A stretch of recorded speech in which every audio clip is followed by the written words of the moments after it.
వెనకటెక్కడో ఒకసారి మానకొండూరు పోయిన నేను. మానకొండూరు పోయి నువ్వు అరే అన్ని ఎగబెట్టినవా రేవంత్ రెడ్డి, ఆడపిల్లలకు 2500 ఎగబెట్టినవు, ఆడపిల్లలకు స్కూటీలు ఎగ్గొట్టినవు, తులం బంగారం ఎగ్గొట్టినవు, ఫీజు రియంబర్స్మెంట్ ఎగ్గొట్టినవు అని నేను మాట్లాడినా. ఎగ్గొట్టినవు అని నువ్వు ఎగవేతల రేవంత్ రెడ్డి అయ్యా అన్న. నేను హైదరాబాద్ జరగకముందే నా మీద కేసు పెట్టిరు. ఎందుకు కేసు అంటే రేవంత్ రెడ్డి నువ్వు ఎగవేతల రేవంత్ రెడ్డి అంటవాడు. ఎగవేతల రేవంత్ రెడ్డి అంటే ఆయనకు బాగా నొప్పి అయిందట.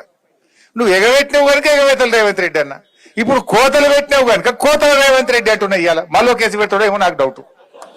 నేను హైదరాబాద్ వరకు మళ్ళీ ఇవాళ కూడా కేసు అవుతుందని నాకైతే డౌట్ ఉన్నది. పెట్టు ఎన్ని పెడతావు నేను అంటనే ఉంటాం.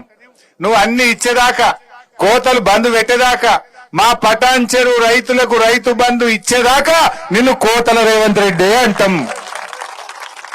ఏది ఇలా 2 లక్షల మంది రైతులకు నువ్వు ఇలా నష్టం చేస్తున్నావు.